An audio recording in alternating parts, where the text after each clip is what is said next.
I'll resign this position and let somebody else come in and take it. How you doing? How you doing? You good?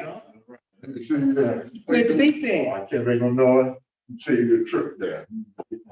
Oh, okay. Yeah. Thank you. All right. Yeah, we have Zoom meetings, everything. You know what? You don't know how to tear that either, do you? No, yeah. I know Tanya did. Hey, no, I'm rusty, you know what I mean? Look at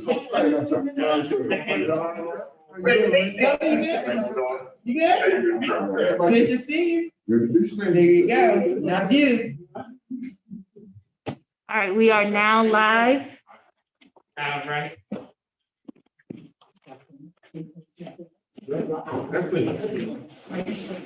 That's old.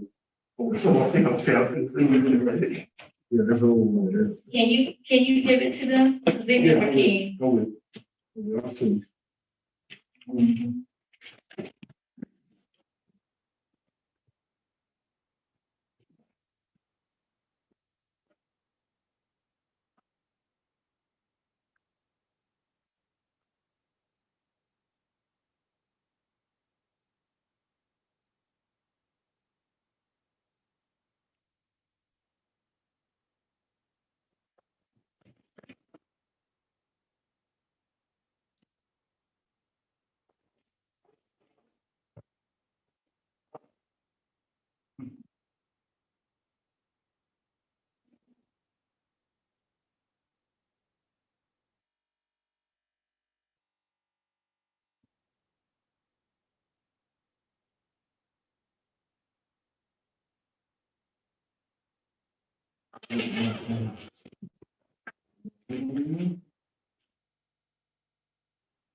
It's 6:00, Mr. Mayor. Okay.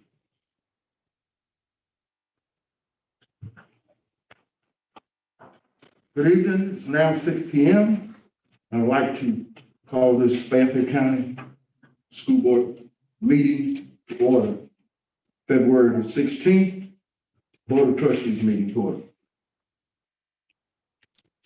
We have had proper public notification to the meeting, and I do confirm a quorum. At this time, the chair would entertain a motion to enter executive session for, I would think, contractual matter. Just contractual. Personnel, yeah. Mr. Chair, Yes, ma'am. I make a motion, we get an executive session for contractual, personnel, and legal matters. Mr. Chair, I second. Thank you. It has been motioned by Ms. Harris and second by Reverend Jackson to enter executive session. All those in favor indicate by raising of the right hand. We have 7. It is now enter executive session not to exceed 6:30 p.m.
You text me, didn't I? I don't know, that or something. I should get that wrong, just text me. Thank you.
Yeah, it's true. And I don't think anybody stand just. I can't imagine. You think so?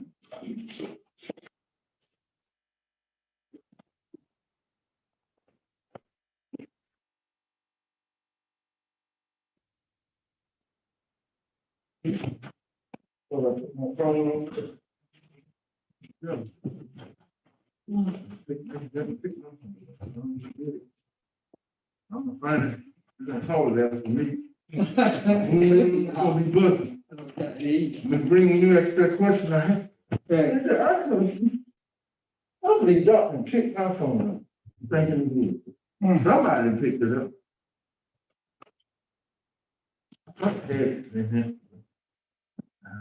Maybe I did. Maybe I did.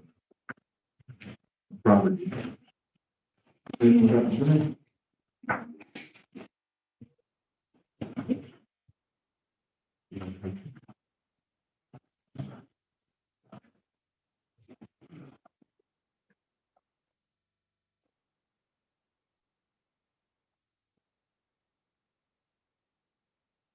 That's the second.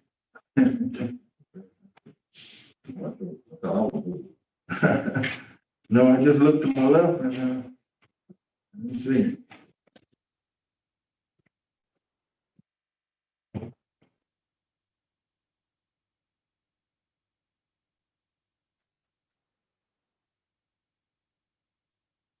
Chair will now entertain a motion to exit executive session.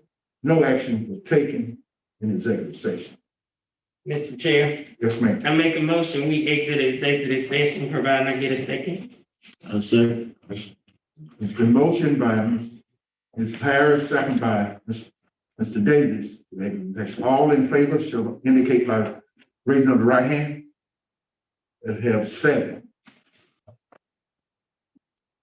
We'd just like to welcome everyone to our February 16th board meeting out there on YouTube. We do appreciate you for your support.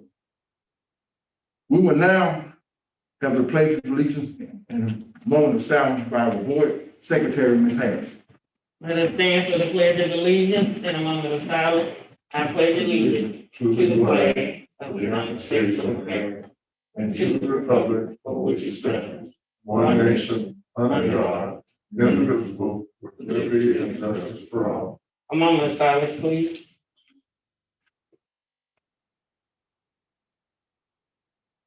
Thank you. Thank you.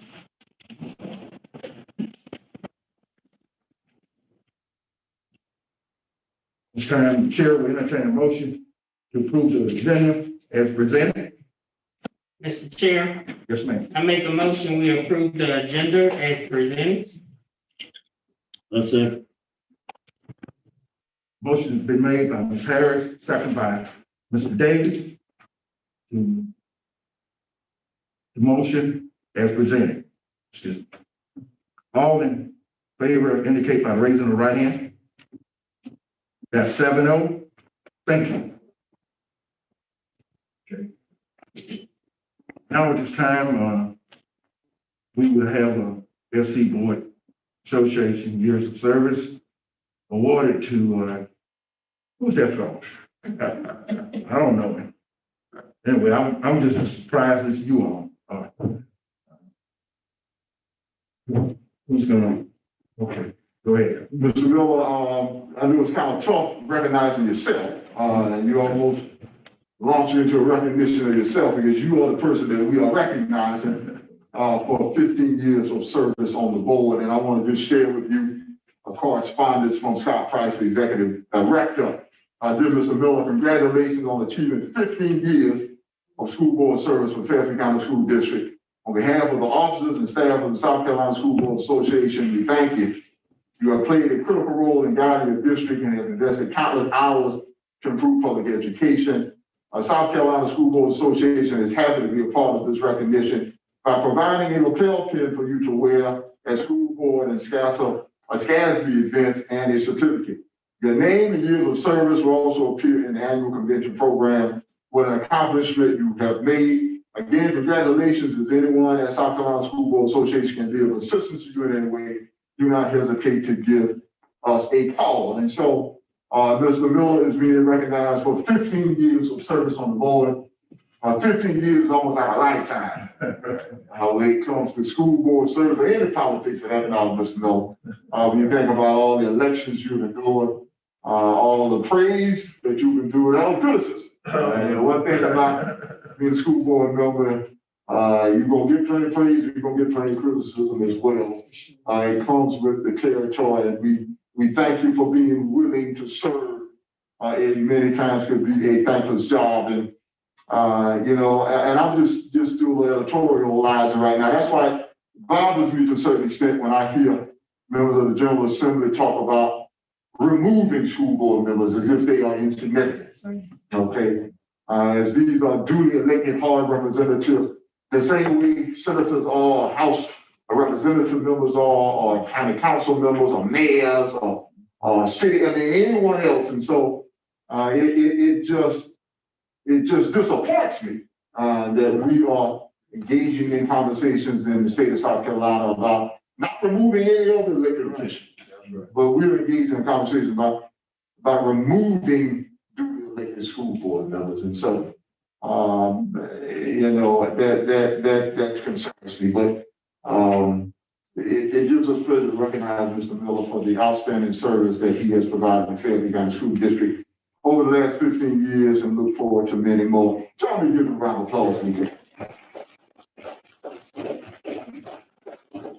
Thank you, Dave.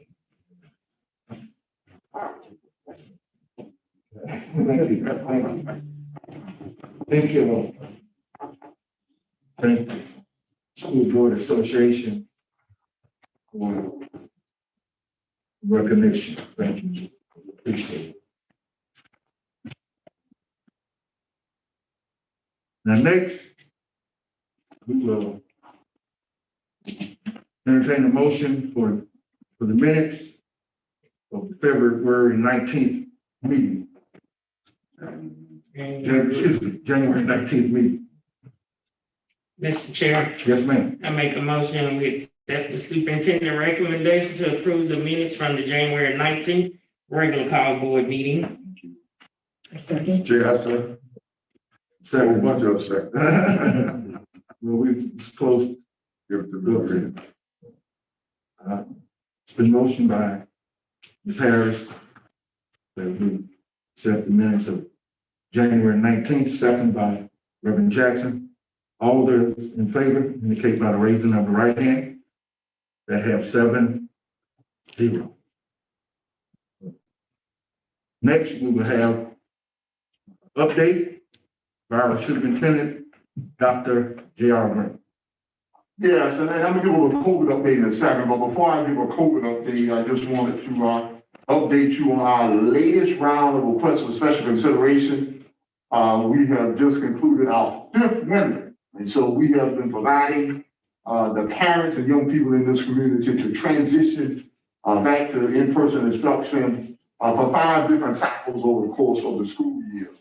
And I'd like to commend you all for being a part of developing what has been a very flexible, very accommodating plan. And so, we were having some conversations about how many requests we would have in this 5th window. And I said, well, virtually everyone who wants to report for in-person instruction is already reporting for in-person instruction. And that just shows you how much I know, Pastor Jackson. I couldn't be more wrong. We ended up processing 82 requests for special consideration. Now, relatively speaking, if you remember last time during the 4th one, I think we processed 125, something like that, 122, somewhere in that ballpark. So we are obviously we're processing much fewer requests. Those students are scheduled to report Monday, February 22nd. So that'll be this coming Monday, those students will report for in-person instruction. For those of you who wonder, what inspires or causes a change of heart with a parent or a student to say, I want to report, it could be a multitude of things. From there has been a job status has changed where I could work from home, now I have to report to work and I need someone to be there to accommodate, the educational needs of my son or daughter. It could be, little Johnny is doing that well. And so the last report card came out. We were hoping that this virtual environment was going to work out, but it's not working out in terms of his grade. So we recognize we need a report for in-person instruction. And so regardless of what the reasons are, we are excited to be able to accommodate that kind of a change that is occurring. And so when, with all this dialogue going on about people having to report for 5 days of in-person instruction as a part of this legislation that's being debated at the State House, that's really not going to cause much disruption if it happens, because we have been providing our community with that option all year long. 82 students reported for in-person instruction. How much does that change the dynamic in our respective buildings? In many instances, not a lot. Okay. 82 seems like a relatively substantial number, but when you spread it out over all schools, it ends up not necessarily being as impactful. And so there are many classes, as you can imagine, that won't get any new students. All right. There are some classes that might get 1 or 2 new students. And so when we look at our ability to social distance, the additional 82 students that we will have reporting on Monday won't be very disruptive to what we have been doing for social distancing protocols. And so we're excited about that. We constantly watch that and look at our ability to create a social distance atmosphere in a very safe manner, because we want to ensure that our COVID numbers are not negatively impacted. Now that COVID, Mr. Brown, if you can pull up that PowerPoint. Our trend data is looking very similar to the trend data across the nation and in South Carolina. Fortunately, due to maybe vaccination, maybe people are getting more serious about wearing masks and social distancing. But as you see, the number of infections are starting to decline across the state of South Carolina, and we're experiencing similar numbers in our district as well. Next slide, Ms. Brown. But what I want to do is kind of show you where we are. And once again, we've had a total of 70 students over the course of the year who come in contact with the virus, 50 staff members. But as I continue to reiterate, that does not mean that they came into contact with the virus in school. As a matter of fact, there's a substantial number of these students who contracted the virus who are virtual students, who only report to school. But we still count those numbers, but that's just a running tally of where we are. Next slide, Ms. Brown. Some of this data is old. If you saw January 4th through the 8th, that is the last week we were on spring break. Last week we were on Christmas break. January 11th through the 15th. That was the week after we came back from the holidays. And as you saw, we had 3 face-to-face and 8 virtual out of 11 kids. The subsequent weeks following, we had 4 students the next week who ended up being positive, 3 face-to-face, 1 virtual. The following week, January 25th through the 29th, 3 students. And the following week, 3 students, February 1st through the 5th. And as I continue to say, our contact tracing pretty much confirms that the students who are coming into contact with the virus are coming into contact with the virus outside of school, okay? But we still have to report those numbers. Next slide, Ms. Brown. And that just basically shows you how the data has been tracking over the course of the year. You saw that there was a spike during the Christmas break. Remember that 8 of that 11 were virtual students. They weren't even reporting to school. But as you can see, we are starting to decline once again. Next slide. Staff cases, we had the big spike in staff cases actually during the Christmas break. So we had more staff that come into contact with the virus during the break than they were when they were reporting to school. But since then, the following week, the 11th through the 15th, 1 case, the 18th through the 22nd, 3 cases, January 25th to 29th, 1 case, February 1st and 5th, 3 cases. And consistent, as I said, with students, the overwhelming majority of these situations are people who have come in contact with the virus outside of school. Next slide, Ms. Brown. That just shows you the trend down over the course of the year. As you see, that spike 9 was the week that we were out for Christmas break. And since then, the numbers have been declining substantially. Okay, next slide. All right, and so are there any questions about COVID-19 or any other issues that you have? Obviously, we will continue to monitor the COVID-19 numbers as we try and create a safe environment for the students and staff. I feel very confident that we are doing so. We continue to monitor our social distancing and mask protocols and sanitation protocols, but I feel very comfortable with the direction that we are headed and feel as if students and staff feel comfortable reporting for in-person instruction, as evidenced by another 85 parents who said, I want my child to report. You know, the parents were concerned that we weren't providing a safe environment. I don't suspect we have so many who are looking forward to their children returning. Any questions you'd like to get answered? Ms. Green. I don't have a question. I would like to make a statement. First of all, like I said, I appreciate you doing the update. I'm pretty sure it helps with the anxiety of the teachers as well as staff members in all the schools. Especially with 82 more students coming in. I realize that they're going to be spread out, so that's a good thing. And I would like you to continue with your updating as you have. Yeah. I truly appreciate that. And I'm pretty sure they do as well. Yeah, absolutely. Sounds good. Yeah, we'd be happy to do that. Mr. Chair, Yes, ma'am. Dr. Green, Yes, ma'am. is this the last round of students that's coming in for the year? That's a very good question, Mr. Harrison. I don't know.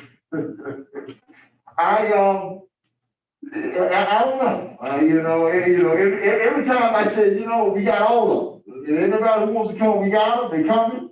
And as soon as I say that, I get 50 parents call me and said, Superintendent, we need another round. And so two things make me hesitate to say yeah. All right, they just the last round. First of all, I'm not necessarily sure what's going to happen once we get their report card time out. And kids are doing good, and do we get an influx of parents who say, look, Johnny just ain't gonna pass unless we get them back in school. And how should we respond to that? And then the other thing is, with this legislation that's currently in the House and the Senate, this joint resolution, as a part of teachers being moved up the priority scale to get the vaccine, all districts are supposed to not immediately, but a week after spring break, offer all students the option to report for 5 days of in-person instruction. Now, I'm not sure how that impacts a district like ours that has already been offering parents the ability to report 5 days in-person instruction. So the question is, what does that mean for a district like us? And that I'm not 100% sure about. So to make a long story short, Ms. Harrison, I'm not sure. I'm hoping we have accommodated everybody who wants to be accommodated, but I'm sure I'm wrong about that. So, do you think, I know it's a lot going on. And I know we have like summer programs going on during the summer, maybe 3 weeks or whatever. Do you think we're gonna have something in place for the little ones that may be behind, that normally don't get to go to summer school? Because I know it's like a procedure or something has to be going on for them to even be enrolled in the summer program. But this particular child may not fit that need and you may need to go to kind of catch up. Yeah, that's a very good point, Ms. Harrison. I suspect that we will expand what we've done relative to summer enrichment this year. We have some additional resources from the federal government to really expand what we've done in that regard. The big question is, are parents who are currently leveraging the virtual option going to be comfortable sending their children for an in-person option this summer, or can a virtual summer option be just as effective? And so, and those are kind of questions we don't totally know the answer to. Okay, our teachers are prepared to deliver kind of a virtual summer enrichment. But you always have to wonder if this is a child who's really struggling, can you really be effective if you're trying to do it virtually, or do you need him right in front of you? And if you really do need him right in front of you, parents going to be comfortable sending him as early as this summer. Now, I am hopeful that if we continue to vaccinate people at the pace that we are, that numbers keep declining at the rate that they are, that we'll be able to have an in-person summer enrichment program to really accommodate a lot of kids that we're talking about. But that is really just speculation on my part, because that's based on the trend of COVID-19 continuing to decrease. But to answer your question, yes, there will be some summer options available to a much greater number of students. The question is, how will we deliver that? Will it be a virtual or an in-person option? And if we determine it needs to be in person, can we sell parents on sending little Johnny to school in person? One more question. Uh-huh. Yeah. August, is everybody gonna be back in school, or are we gonna start back on this virtual, or giving them an option, or we don't know yet? Yeah, so that's another good question, because I've been working with Dr. Avery and the staff on developing a virtual option, not necessarily as a function of COVID-19, but post-COVID-19 and beyond. What this experiment has taught us is that there are some parents and students who have been very excited about this virtual option. And it asks the question, is there going to be an option for me to continue working in a virtual capacity even post-COVID?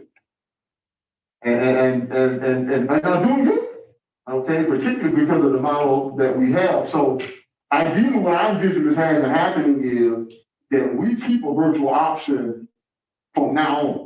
Okay, so for those families who say, I love Fairfield County School District, I love the ability to participate in the arts program, I love the ability to participate in the sports program, robotics program, but I also want a virtual option. Similar to what I had this year. We're trying to figure out how we create that. Okay, and so it won't look the same way it looks this year, obviously. But we sent a survey out to parents about a week and a half or 2 weeks ago, and we had about 375 parents to respond to the survey. And I think off the top of my head, like 174 of them, I think I'm right now, they responded that they would like to participate in a virtual option next year. Okay, so these are parents who've already said, we want a virtual option. So I think a virtual option is in our future, regardless if COVID disappeared today, and there was no more COVID, we have to worry about COVID, I think there still would be a group of parents who say, I still want this virtual option. Reverend Jackson. I got a kind of follow-up to that question. Because she had to ask a question before I got to that question. But what are you being told from the state superintendent and the governor and so forth in your briefings relative to these 7 variants that they say are out there now? Is that a problem? Are they anticipating those things to be a problem in light of the vaccines? I keep hearing them talk about it. So what are they telling? How are you visualizing that? Yeah, so Pastor Jackson, kind of the general consensus right now is that the current vaccines that we have are effective with all the variants that are out there. Okay. Generally speaking, okay. So there doesn't appear to be a lot of alarm right now, as long as we keep at our pace of getting folks vaccinated, because the research, at least the preliminary research, says that the vaccines, Moderna and Pfizer, are effective with these new strains that are coming out. Now, you have new strains come out every week, and so we may get to a point where it's not effective with some strains, and there's some questions about whether there needs to be another booster shot. But generally speaking, people feel good about where we're headed in terms of getting vaccinated and those vaccines being effective with these new strains, and feeling as if, particularly with schools, y'all need to be full steam ahead and getting kids back to face-to-face instruction. So that's kind of where the governor and state superintendent is, and members of the General Assembly as well. In regards to the vaccination, have you all started thinking about how you're going to get the teachers vaccinated and where it'll be held and how to get that information out to the teachers? Yes, and so, we had to submit a plan to the State Department of Education, I guess about a week or so ago. Because we have Providence Health, freestanding ED, immediately close to the district, I reached out to them, and they are more than willing to partner with us to deliver our vaccination. Right after I kind of worked out some preliminary plans with Providence Health, we got a call from Eau Claire Health Cooperative, who says that they are interested in partnering with us as well. So at a minimum, I know we'll have Providence Health who's willing to administer the vaccine. And I think we may bring in Eau Claire as well, to provide some additional support. So I think we're gonna have more than enough, support to get our vaccines administered. Our nurses were gonna be involved in that. Yes, so Providence has asked, if our nurses could assist to a certain extent. Eau Claire is not mentioning anything about our nurses, but if I had to give you a prediction, I'd probably say that our nurses would be. Dr. Green, I've been, getting a few phone calls, where we are in General Assembly for is, the races. Have you heard anything about that, where we are? Yeah. So as it relates to the step increase that the House has already passed, that the step increase would be retroactive, this year. I think there was a Senate committee hearing today. All indications is that that is going to pass. Now, what a lot of people, Mr. Miller, don't recognize is when the General Assembly passes a step increase, it is just for teachers. So General Assembly, when they say we're gonna pass a step increase, that doesn't have anything to do with classified staff, that doesn't have anything to do with administration, that doesn't have anything to do with anybody but teachers. And so people think, they say, oh, they passed it, that means a step increase for everybody. No, just teachers. And then the question would have to be then, how is the district going to respond? Okay? Because the only thing the General Assembly is going to fund is a step increase for teachers. That's it. All right? And they say, well, you want to do something with your custodians or your bus drivers, your cafeteria staff or your administration, whomever else, that's on you. But in terms of what we're going to fund, all we're going to do is fund a step increase for teachers. Now, I think a lot of people are confused by that because they think that this conversation that's happening at the State House is a step increase for everyone. No, the General Assembly is only looking to pass a step increase for teachers, and then we'll have to have a conversation about how we're going to respond in the event that occurs. Dr. Green, got a question. With these different strains of viruses coming out and stuff, have y'all started preparing for graduation being that it's almost around the corner? Y'all looked at some things about maybe doing virtual, like how we did last year? Yeah, Ms. Davis, that's another good question. And obviously the seniors are very interested in that. Ideally, I wanted to see us go back and do a traditional graduation the same way we had historically, where we can invite as many people as you like. I don't think we're gonna be at that point. I think we're gonna be in better shape, but not quite in that kind of shape. I envision, Mr. Davis, that we will have a traditional graduation similar to what we had last year, where people can invite so many guests. Maybe we'll be at a point where we can invite more guests than they did last year, because we might be in a little bit better shape. But that's going to be based on, how we look at relative to virus spread. But I'm almost sure there will be a virtual option as well that people can view the graduation similar to what occurred last year. Thank you. One more thing that I want to say, that, we all talk about trust, but verify. And so, on a couple of weeks ago, Reverend Jackson and I, we went over to the high school and we went to the classroom. We wanted to see, how many students was actually in the classroom. And we went to the middle school and we also went to the elementary school. And I had to see myself. Not that I'm Christian, is that I had to verify for myself. And so it was 4, 3, 4, 2, 5, 6 in some classrooms. But a lot of the classrooms they didn't have, it wasn't, as they say, full. Not many of them even had 8. And so I just wanted to, make sure we verified and let everybody know that I went to see for myself that the classrooms are not overwhelmed. I had to check. Because I just had to say that now. Thank you. Okay. All right. Curriculum and instructions. Dr. Avery.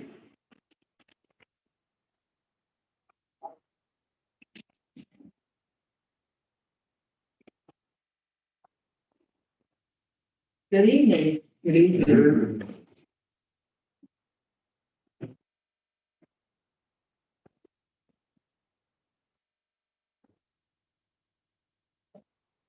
For your approval this evening, you will find first reading, the 2021-2022 proposed academic calendar. And every year for our new board members, I'm kind of going to give a brief history regarding the process for our proposed academic calendar. The state regulation requires, as you all know, that the school year cannot start before the third Monday in August. And because of that, we're somewhat limited on the start date for our proposed academic calendar. Each school year, a district calendar committee composed of classified employees, district administrators, and parents, along with our teacher forum, work together to develop an academic calendar for your approval. Now, we submit to the community an opportunity, a feedback period, to the community along with our stakeholders and teachers, an opportunity to provide feedback on the proposed academic calendar. And so a survey was sent out via Parent Square, and it was sent out on February the 8th, and we leave the feedback period open until March the 8th. And based on this feedback, the calendar you see before you may have some tweaks, or it may end up remaining the same. But again, this gives our community an opportunity to take a look at the calendar and to provide feedback. Now, two things that I want to bring to your attention that are somewhat different with this calendar is that this past year, we became an e-learning district. And as a result, we have inclement weather days that have been identified as inclement weather days, but they are also identified as e-learning days. So instead of students having a traditional snow day, if we were to get snow day, students will then have an opportunity to complete their assigned work asynchronously at home instead of having a makeup day that they would be able to come into the school. So we still have to identify, based on our state regulation, those 3 inclement weather days. But those 3 inclement weather days are considered e-learning days for our school district. So if students submit their work on those e-learning days, then they will be marked present. So that's one change that is included in this calendar. The second change also is that we've included 8 asynchronous remote learning days starting in September and ending in April for our proposed calendar. And due to the administration of state summative assessments, May does not include an asynchronous day, that the other months are indicated or have been indicated on the calendar. Now, the first day of school is August the 7th, which is a Tuesday. The e-learning days are included 3 days, November 22nd, February the 21st, and April the 18th. And of course, the 8 asynchronous days are also included on the calendar for your approval.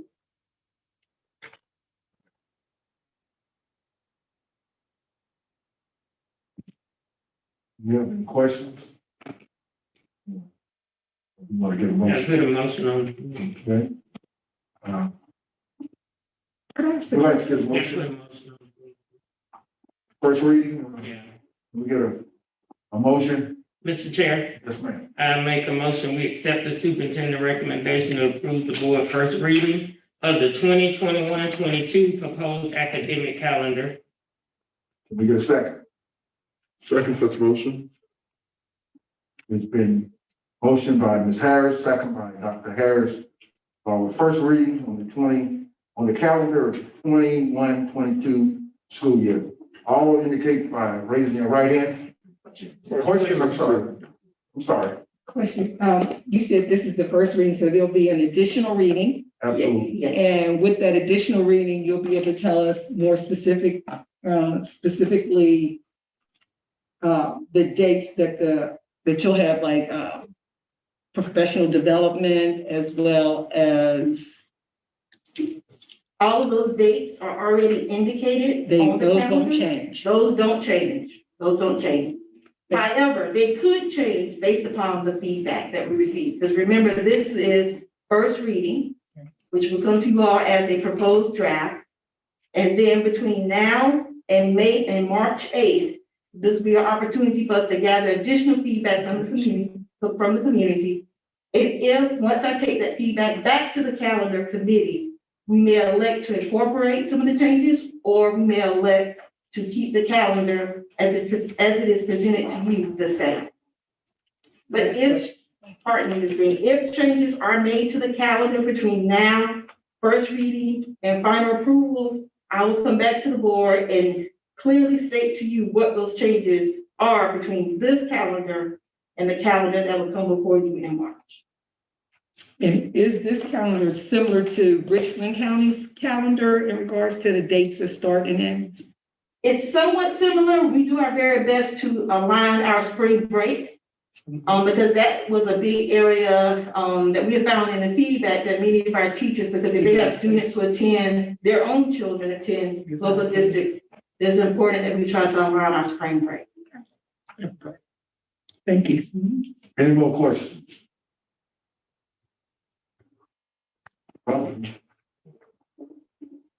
All in favor of the 21-22 calendar year, show by indicating raising the right hand.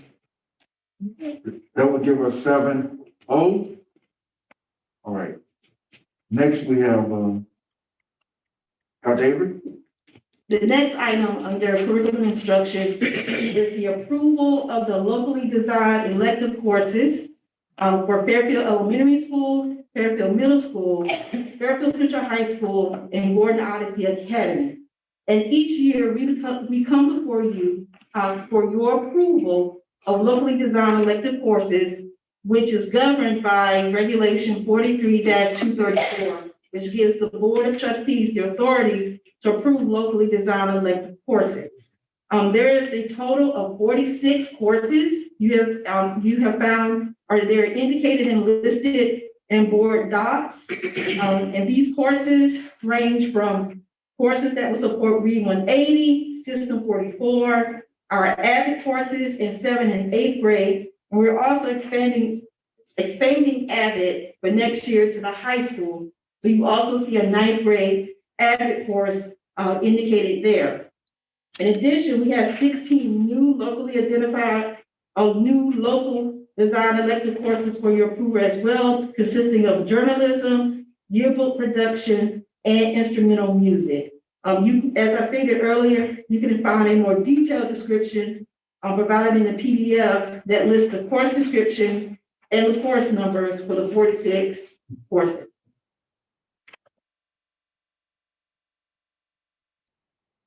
The chair will entertain a motion for the 21-22, as I said, design elective courses. Mr. Chair, Yes, ma'am. make a motion, we accept the superintendent recommendation to approve the locally designed elective courses for the 2021-22 school year. Thank you, Ms. Harris. Second by Reverend Jackson. The motion by Ms. Harris, second by Reverend Jackson, to accept superintendent recommendation for the 21-22 school year. Question. Mr. Chair, I don't really have a question for you, but when you brought up AVID courses being going to the high school, I just want to give a shout out to the middle school. Because when they had a AVID career day, I'm able to get on, and the last panel was just awesome. And I know Dr. Green would love it because it was all these Greeks on there. But it was really good. I actually enjoyed Mr. Bronson, Ms. Dixon, and Ms. Graham and Ms. Miller. they do an awesome job at putting on their Avid Career Day, and I'm glad I'm able to sit there and watch it virtually, and I can't see the kids, but the parents and the grandparents tell me, Ms. Harrison, was you at the school today? I said, no, but I was on the camera. But they do a good job with that Avid Career Day every. So Mr. Dr. Green, make sure you let them know I gave you. Yeah, Ms. Harrison, just to illustrate how popular Avid has become at Fairfield Middle School, I was shocked to find out that the Avid elective is the second most popular elective at Fairfield Middle, behind PE. You gotta be doing something for people, PE. I mean, but that is how far Avid has come with this. Kids are just excited about taking Avid, and when given a choice to take any elective at Fairfield Middle School, Avid is right behind PE. All right, and so that is a testament, and I don't want it to go unsaid that to a large extent, Ms. Graham, who is the new Avid elected teacher there, has driven that kind of interest. And so when kids are excited, when I talk about being elected, about being a part of someone's program, then they willingly sign up for it. So that entire staff from Brunson to Dixon, to Graham, and Ms. Miller, all of it, they've just done a wonderful job of really developing the Avid program. And so we're looking to expand upon that at our school as well. But thanks for that information, Ms. Harrison. Any more questions on that? I must say, because I got my orange and black on, and I forgot about McCurry Liston. Oh yeah, McCurry Liston is I think was one of the founders that actually moved the program to the middle school. So let's give a shout out to the Eagles. To the Eagles. But they're watching. I got you. The Eagles. So Mr. Miller, you were exactly right. McCoy Liston was the first school to introduce Avid in Fairfield County. And McCoy Liston has been a model site. We were talking about how far the middle school had grown with Avid. McCoy Liston was already there. Okay, and so we celebrate where the middle school has grown, but McCoy Liston was really the standard. And so Avid has been a part of their culture at McCoy Liston for the last couple of years. So they have really taken it to the next level relative to Avid. And so the staff at the middle school will tell you, we didn't need to go very far to evaluate an effective Avid program. We just had to go right up the road to McCoy Liston and see exactly how it should be done. So you are right. They have done a remarkable job at McCoy Liston. All right, any more? I want to make sure the Eagles know. I got to go back on the other side of that water. Yes. Well, it's been motion by Ms. Harris, second by Reverend Jackson. All in favor, so raising of the hand, the right hand, please. Okay. That's 7-0. Thank you. Thank you. Thank you, Dr. Avery. All right. Next, we have operations and finance. Good evening. Good evening. In the board packet this evening, you have the finance report for January. And the January report reflects the majority of the property tax revenues that were received in January, since that is the deadline is the middle of January for the payment of property taxes. And as a result, I am projecting that we will have a reduction in our local property tax revenue for this year of $1 million less than we actually received last year. Now, as you're aware, last year we received about $2.8 million less than we anticipated. And so I'm saying that this year, right now, the projection is that we will receive $1 million less than we received last year, which means that in total, our budget will be about roughly $3.8 million less than our budget for this current year for our local property taxes. Now, some of that will possibly be offset by lower expenditures. I haven't had a chance to do a projection on where we will be with our expenditures for this year, but I did want to make you aware, based on the receipts through the month of January, that we're looking at lower property tax revenues again for this year. Any questions? Mr. Robinson, I appreciate that information, even though I don't like it. If you could just illustrate why this reduction in revenue, is taking place, what has changed? What is different in terms of local revenues that we receive?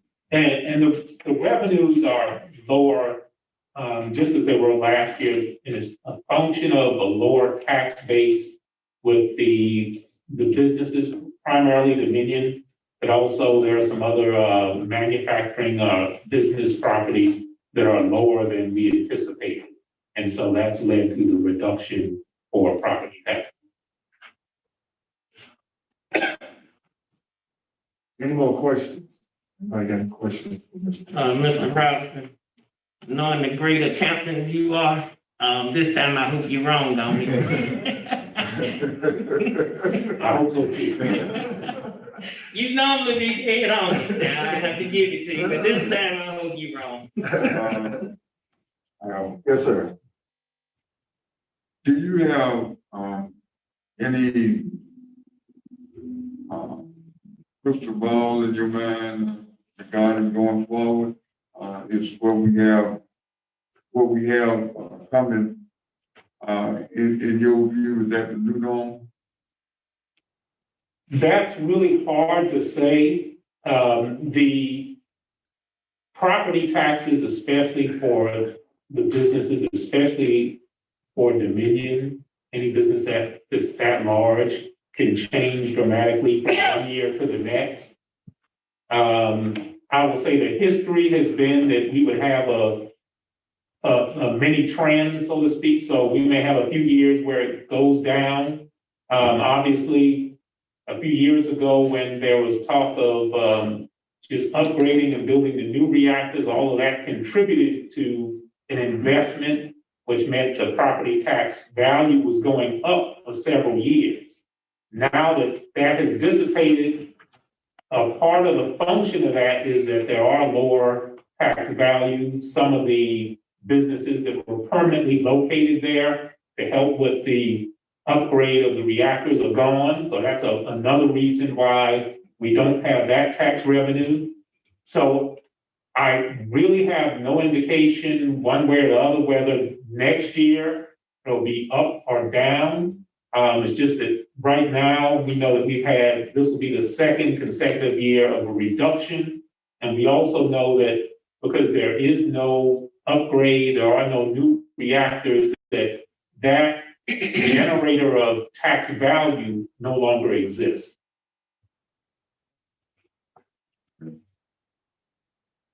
Thanks, sir. All right. Any more questions for Mr. Robinson?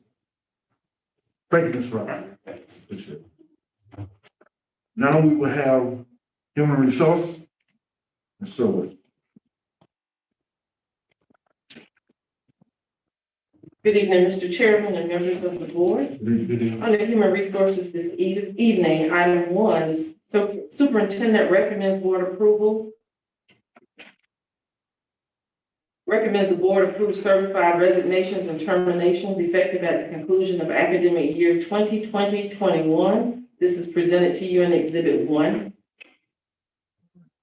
We're gonna get, the chair will entertain a motion for certified resignation and termination.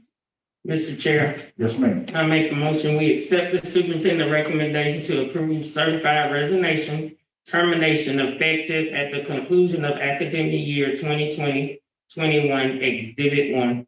Thank you. Be the second. Second by Mr. Davis. The motion by Ms. Harris, second by Mr. Davis. Certified resignation, termination for the 21-22 year. We don't do question on our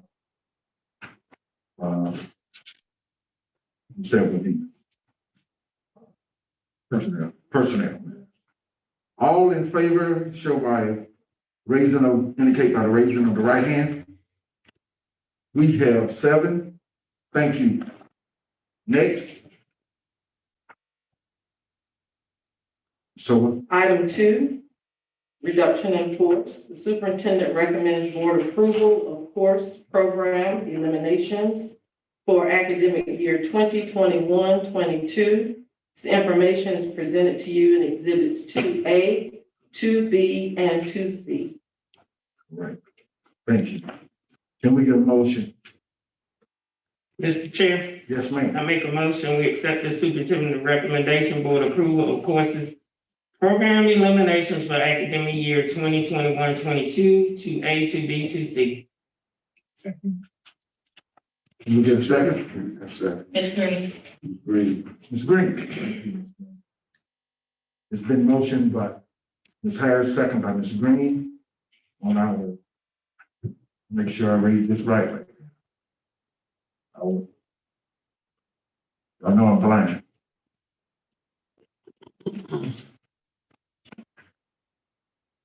Board approved for the courses, change the courses of the 21-22 school year. All in favor, show by raising of the right hand. We have 7-0. No, you don't. I didn't see you. I didn't raise my hand. I'm sorry, Ms. Harris. I'm sorry. No, that's okay. We have 6 affirmative. Okay, we have 6-1. Thank you. Thank you. You? You want to say something? No, I'm good. Okay. Thank you, Ms. Harris. Okay. We have the board chair report, just announcements,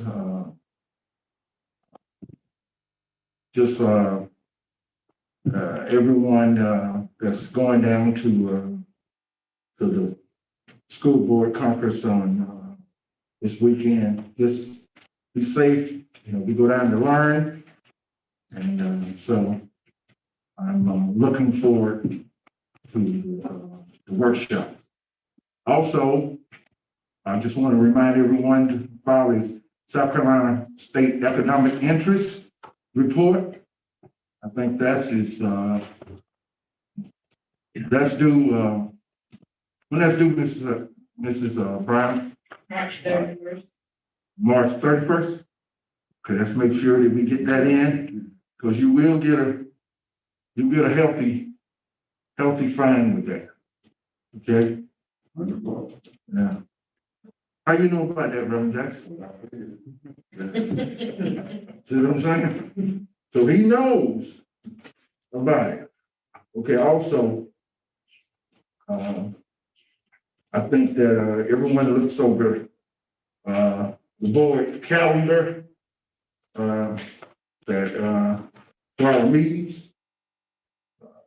Take a look at that. And if any, I guess, corrections or anything we need to make, is usually every third Tuesday, but sometimes we run into, we may have to make some changes. Also, I would like for the board to just put this in the back of your mind, that we want to have a board retreat.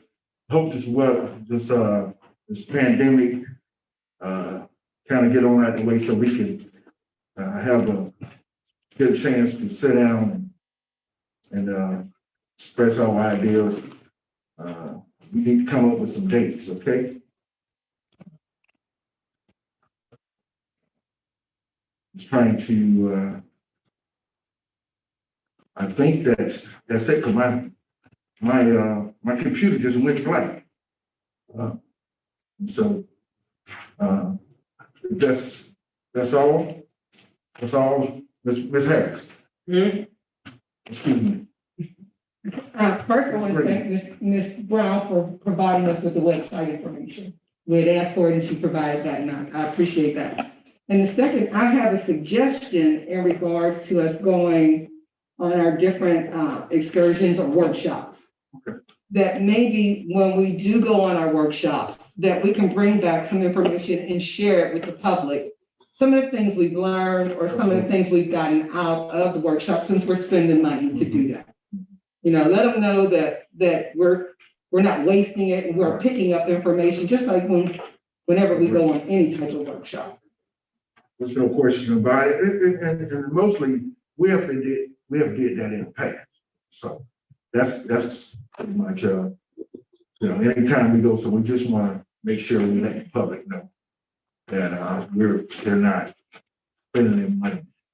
So it's just, like you say, and bring back the information that's going We to. share it. Can I get a motion? Motion to adjourn. Second, thank you. Motion been adjourned. All in favor by indicating raising the right hand? That's 7-0. Yeah. You didn't say it. You didn't? No, I did not. You didn't want to go? I said the resignation, I need to find him. Oh, I'm sorry. I'm sorry. No glad. So. I am kidding.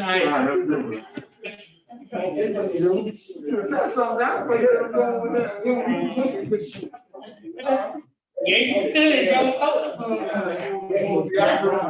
All right.